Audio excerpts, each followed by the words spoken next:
This is Retirement Roadmap Radio with Mark Fricks of Master Plan Retirement Consultants. Listen in as we address your retirement concerns and provide insight to help put you on the path to achieving your retirement goals. And now, Retirement Roadmap Radio. Hey folks, thanks for joining us. My name is Evan Fricks with Master Plan Retirement, and as always, Mark Fricks.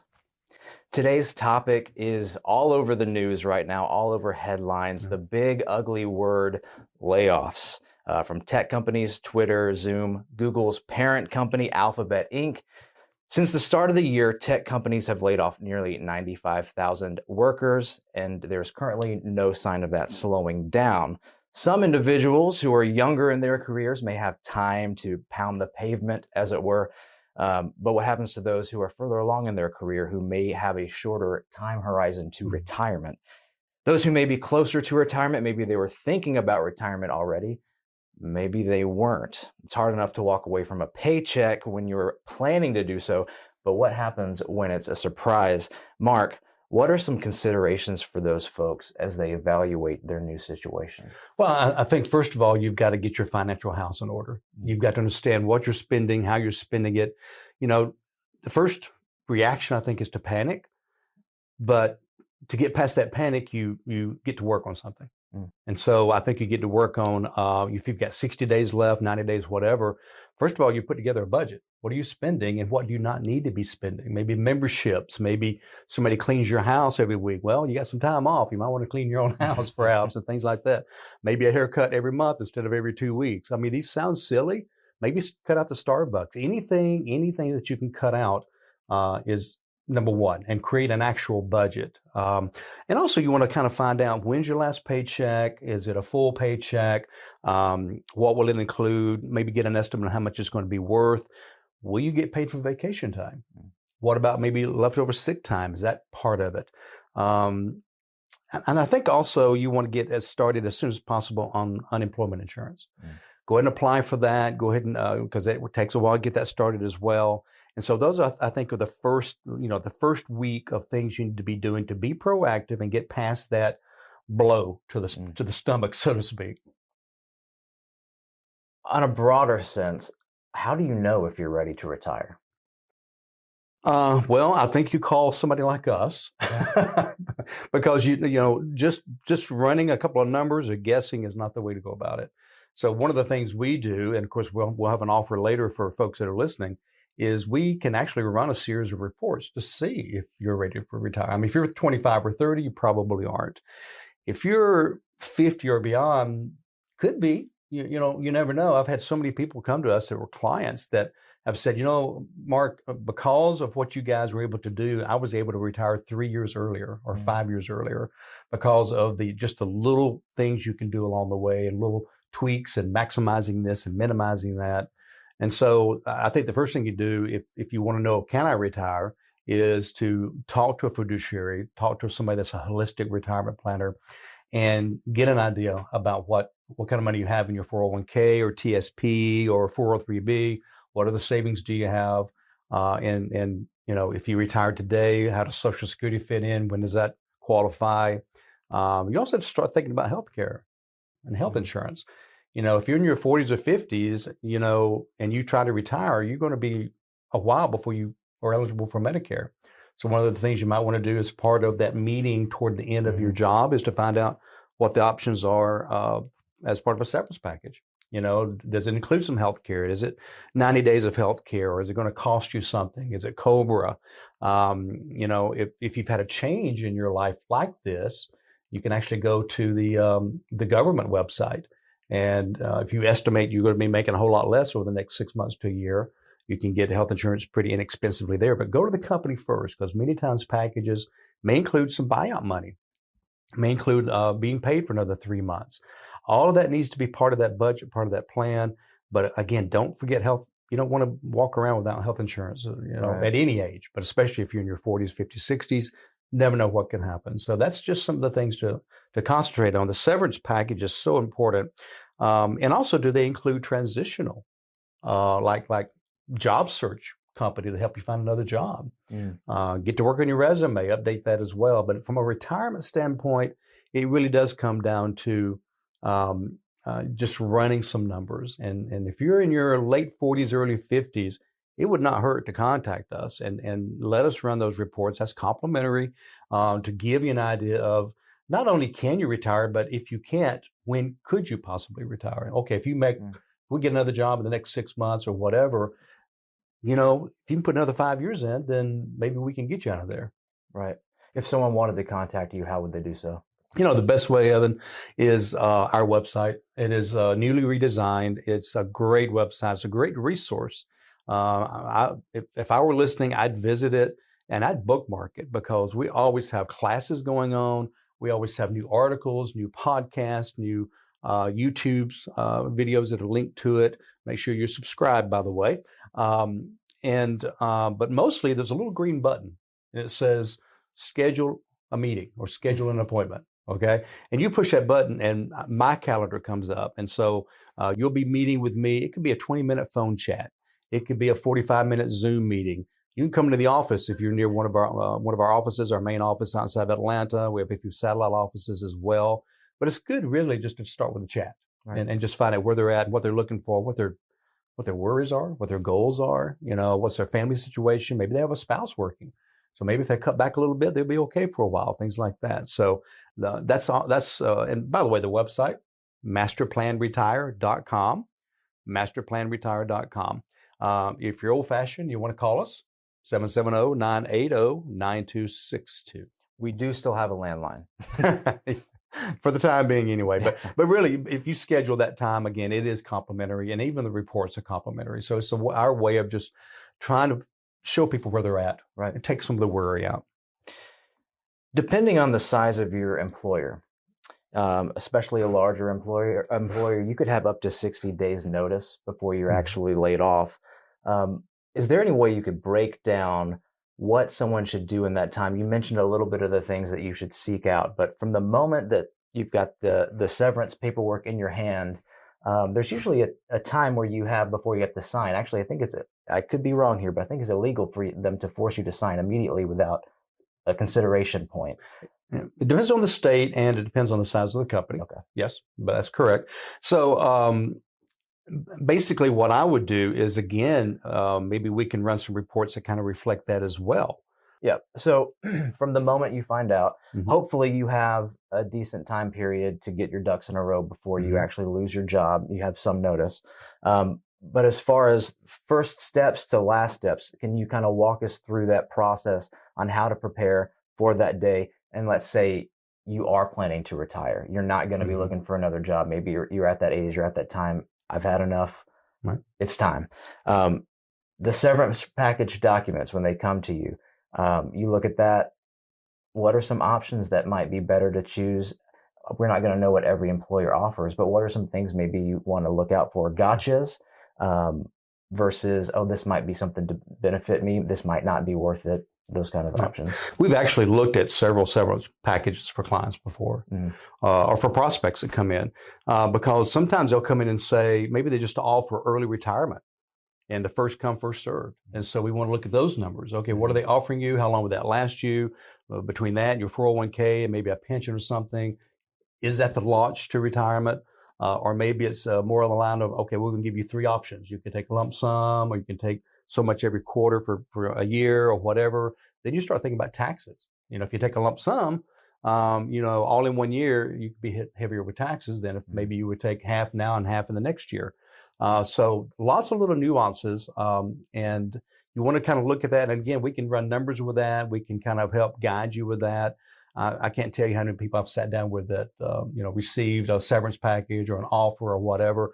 I've had a few people praying for a severance package because they're ready to retire and they want a little bit of lump sum money to leave. So I would say, meet with somebody like us that has the financial perspective, but also the knowledge and experience of working with folks that have received packages or offers or whatever. And again, it's take the emotion out of it. Look at the numbers. Get past that emotion. I know that's not. I've lost jobs years ago when I was very young, and even then, without responsibilities, it can be a gut punch. Right. But you get to work and you seek out help from people that know what they're doing. And a severance package doesn't happen in a vacuum. We've had similar conversations with Social Security or pensions. Mhm. It's different for everybody. There's not a best option for everybody. It's very specific to a case-by-case basis. It's the same with retirement that we talk about a lot on many of these shows, and the fact that every situation is different. We don't have plan A, B, and C up on the bookshelf, right? And so it's all about, I mean, so many people come and say, well, I read an article that I should take Social Security at this age or that age. So many people come to me and say, I'll say, when are you retiring? They'll say 66 and 8 months. Well, I know right away that they're looking at their Social Security statement and not their financial situation. Right. So how does that pension, how's that severance work in? You know, if your company does have a pension, which is rare nowadays, but if it does, then, and by the way, I think the government's going to start doing some layoffs here in the next 1 to 3 years, and they do have pensions.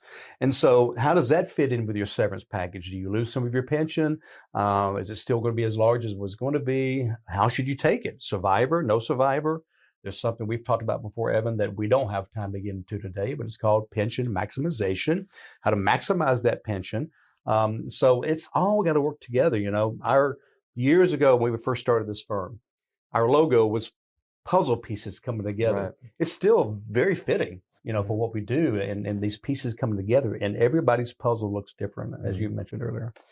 One more thing about severance packages: part-time workers, contract workers, a lot of employees don't get them. They don't have the benefit of the severance package. What do they do? Well, they have fewer options. Being contractors, many of them have more experience at finding jobs because they may have a contract for 1 or 2 or 3 years. So they just have to work maybe a little bit harder. Of course, I'm sure they use LinkedIn and maybe job services and things like that as well. There's so many web-based sources now. And the other problem too, Evan, as you know, with contract workers and 1099 employees is they tend to save less. Because if you're working for a company, you've got a 401k or something probably, and they're probably throwing some money into it. But if you're working for yourself, it's not as easy. It's easy when you don't have to think about it. Exactly. Same thing with taxes. And so that's kind of what you have to look at when it comes to the planning of that is, you know, if you're a contract worker now, you need to start saving something, Right? You know, and don't wait for that to happen. Right. Another quick moment to tell you guys, if you have any questions, those complimentary consultations are available to you. Go to masterplanretire.com and schedule a conversation with Mark. We'd love to talk to you. For those who are not ready to retire, so they need another job, whether it's their time horizon, they don't have the budget, the assets, they're not ready to retire, or they're just not old enough, they're not ready, they've got a career ahead of them. How does one navigate unemployment and batten down the hatches while between jobs? Yeah, kind of like we mentioned earlier. Just get rid of the fluff you've been spending. It's very easy to spend money when you make money, right? So really, if you have a spouse, you know, go through the budget with them. We actually have a budget worksheet that we can send folks that request it. That's a great guide because it includes things you may not think about. You know, maybe you don't think about, you know, having to get a haircut once a month or whatever. You say, well, I'm going to cut out haircuts. Well, if you're looking for a job, you probably don't need to cut out haircuts. But really nail that down. Look at what you've been spending over the last 6 months. And then, again, start slicing services. Maybe you need to drop cable TV for a while and go streaming. Maybe you need to, I mean, I could go on and on. There's so many different little areas. And I can look at the budget worksheet with them and give them some ideas they may not have thought about before as well. Maybe you go get a part-time job. Maybe you drive Uber for a while to plug that gap up a little bit while you're looking. Because when you're looking, it's not an 8-hour-a-day job. Right. You know, you spend the first couple hours in the morning maybe doing some things you need to do. And then if you can get a good part-time job working somewhere, I've had so many people come to me and say, well, you know, I don't want that to interfere with my job search. And I'm like, and then 9 months later, they're still unemployed. And I'm like, yeah, you know, that's, if you can get something coming in, you know, would be nice. If you're really good at resumes, that's good. If you're not great, maybe hire a resume firm to put together a really nice resume. It may be worth the few $100 to do that. Make it look really good and say what it needs to say. The good thing is if you're younger, especially right now, it's affecting mostly tech. And so tech's coming back. Right now, it's just a lull in tech. Not so sure about Disney. I actually read that this morning about Disney laying off, but a lot of it is tech. And so if it's tech, those jobs are not going away. Right. They're going to grow. So again, if you can kind of slow things down, and if you're really young, move back in with mom and dad. Yeah. So that could be an option as well. Sorry, mom and dad, didn't mean to throw you under the bus like that. If the basement's deep enough from the rest of the house, then maybe with a that's really good thick option. door. Right, right. That's right. If someone is fortunate enough to have an employer-sponsored plan, whether that's 401k, 403b, etc., what are some things that they should consider if they're severing ties? What do you do with that big account that you've been putting money in for the past 20, 30 years? Okay, I need money. I don't have a job anymore. It's time to retire. I have this, usually their largest asset other than their house. Well, it could be. What do they do with that? Well, so again, that's kind of an individual situation, because if they are older, if they're 59 and a half, they can dip into it without a penalty. Typically, almost all the time, if you leave a company, you can take that 401k, roll it into a personal IRA. So that's probably the first thing I would do to get it under better management, maybe to develop it into 2 or 3 different buckets with different uses. One maybe growing a little more aggressively for true retirement, but maybe one in kind of a moderate bucket in case you do have to dip into it. So maybe be strategic about that. Don't spend it, unless it's the last thing you can do. The new Secure Act 2.0 that just came out, that we'll be discussing in a future show, by the way, actually has a little bit of leeway in it that you can actually take a little bit of money out without penalties if you're under 59 and a half. There's also some financial hardship withdrawals that you can make. And maybe even a loan from your 401k, although if you've left, you probably can't do that. The laws are a little bit stricter there, but please try not to spend it down. Right. I read somewhere, and I'm probably off on the percentage, but something like 75% of all company-sponsored employer retirement plans are spent instead of rolled over. Yeah. And so if you have 5 jobs over a career and you spend them every time when you leave, you turn 60, 65, you have no money. So be very, very careful with that. Well, I can imagine the allure and temptation of the big red cash out button, and then you get that lump sum and it's 75% of what the number was before you hit that button. Why is that? Well, taxes. And so let's say you get laid off in August, September, October, whatever. What I would do, again, get it into an IRA, or let's look at your company plan first to see what options they have, and then maybe get into an IRA. But maybe if we do have to dip into it, instead of just taking it all out, maybe take a monthly payment for a few months. And that way, once you get a job, you can stop it and leave the rest of it in there. Don't just pull it all out and say, I'm going to get this out of there and put it in my checking account. Now I've got 100,000, 200,000, 300,000 in my checking account. Yeah, you just pay taxes on 300,000. Yeah. So you just lost probably 40% of it by the time you pay state taxes too. Right. So at least, again, it's all about the numbers and being strategic about every step you take. I like what you said about possibly splitting it into several different buckets for different jobs. As you know, a 401k has one job, and that's accumulation and growth for 20, 30 years, however long you may be employed. Once you retire, how many jobs, does that money need to take on? And I think that's something that you do really well in explaining to others. Something that we take very seriously is making that money work as tools, whatever it might need to be. We talk about that a lot with clients, whether they're retiring or whether it's a situation like this. Is you made a great point that, one job, grow. So the story I tell a lot of times, and I've probably told it on the air before, but if you're building a house, your first job after a blueprint, like a retirement roadmap, you got to have a plan first, is to dig the foundation. Well, that's one tool. It's a shovel. Now, maybe it's a big shovel on the back of a tractor, but it's a shovel. Once that foundation is built and you reach retirement, or you are laid off and you need your other things happening with your money, then now we need a hammer and nails and saws and all these other tools. So we want to maximize each bucket. So one bucket might be for income while we're unemployed or retired. The next bucket, so that's going to be specially designed for income. And just like you said earlier, the next one is, and so there's 6 to 8 different kinds of buckets that have 6 or 8 different kind of jobs. So you made a great point with that.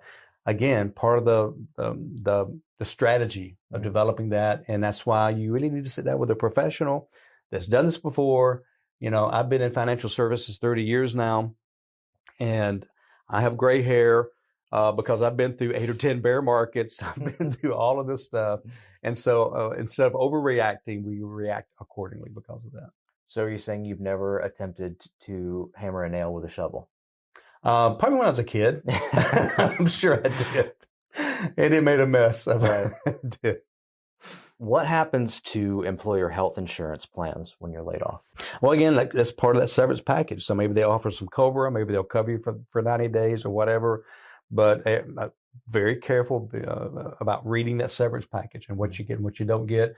Hey, and by the way, negotiate, because these companies, if they laid people off, they're eventually going to need to bring people back on board. Some of the first people they call are the people they laid off, or at least the better ones. Mm-hmm. And so they don't want to burn that bridge. Right. I mean, look at the airlines back in COVID. They laid off what percentage of pilots? And now they're begging for pilots. And so if they treated you bad, so many of those companies, if they've got any wisdom at all, they're going to make sure that they help you in any way they can. So ask for anything. Ask for, hey, instead of 3 months health insurance, can you give me 6? Can you, like stock options? If you have stock options, see what those options are. If you take them, do you have to cash them in? Can you keep them for a while? Because now is not a great time to cash in stock. Right. So even stock options are something else you may want to consider if you have that level of a position. Yeah, we've had plenty of clients who have retired officially and then gone back part-time or even gone back consulting. Mm-hmm. Absolutely. Many times, because when you retire, you've been working however many years, 20, 30, 40 years, it's been your life. And all of a sudden you're sitting at home. And so many of my clients, they'll take 3 months off and then go back sometimes with the same company and do consulting or go somewhere else.